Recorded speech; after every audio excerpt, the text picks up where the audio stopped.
Hello বন্ধুরা, আশা করি আপনারা ভালো আছেন ও সুস্থ আছেন। তো দেখুন, বৃষ্টি ভেজা এই গাছগুলো কত সুন্দর দেখাচ্ছে।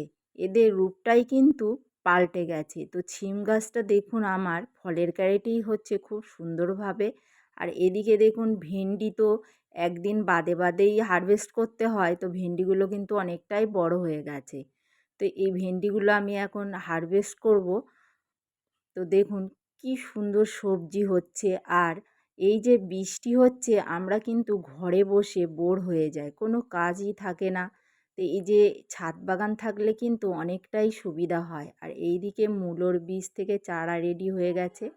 আর আমরা মাটি তৈরি করে রাখলে একটাই সুবিধা কি জানেন, এখানে যে গামলাটা ছিল আমি কিছু কিচেন কম্পোস্ট দিয়ে উপরে হালকা করে মাটি দিয়ে রেডি করেছিলাম। তারপরে আবার একটু ভার্মি কম্পোস্ট আর পুরনো মাটি নিয়ে আমি উপরে দিয়ে এই যে আজকে একটা সবজি বসাচ্ছি, কুলপি শাক। এই কুলপি শাকটা গতকাল নিয়ে এসেছিলো।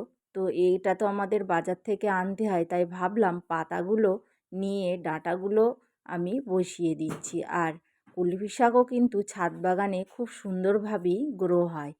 তো দেখুন আমি এইভাবেই লাগাচ্ছি। আর একটা কথা আপনাদের সঙ্গে শেয়ার করি, যে দেখুন ছাদ বাগান করি কিন্তু সবসময় আমি একটু বকা খাই। যখনই ছাদে ওঠে আর তখনই বকা দেয় যে ছাদে পানি জমা, বা ছাদে এত গাছে ভারী হয়ে যাচ্ছে। কিন্তু আমি সকাল থেকে দুবার ছাদে এসে কিন্তু ছাদটাকে ভালোভাবে পরিষ্কার করে দিয়েছি।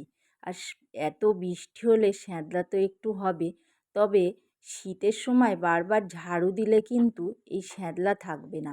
আর আমরা ব্লিচিং পাউডার দিয়েও কিন্তু পরিষ্কার করি। আর ঘরোয়া টিপস আছে, সেটাও অ্যাপ্লাই করা যায়।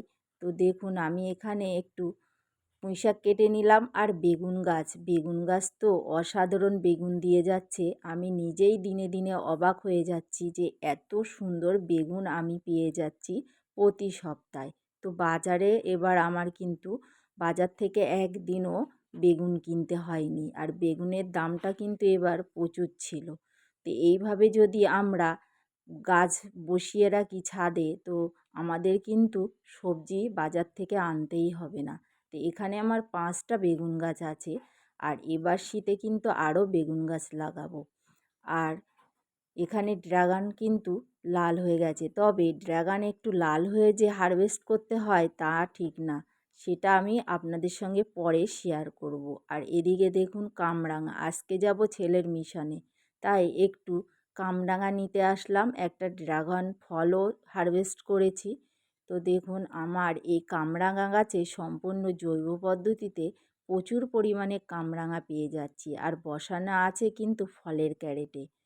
আর এত সুন্দর হয়ে আছে আপনাদের কি বলবো। আর দেখুন এদিকে গাছগুলো, প্রতিটা সবজি কিন্তু গাছে আছে। আর যেহেতু প্রচুর বৃষ্টি হচ্ছে তাই আর হারভেস্ট করব না। আর এখানে দেখুন লেবু গাছ, যে লেবু গাছে আমি গতবারে খাবার দিয়েছিলাম। তো দেখুন আমি কি কি সবজি হারভেস্ট করেছি। ভিডিওটি যদি ভালো লাগে লাইক, কমেন্ট ও শেয়ার করবেন।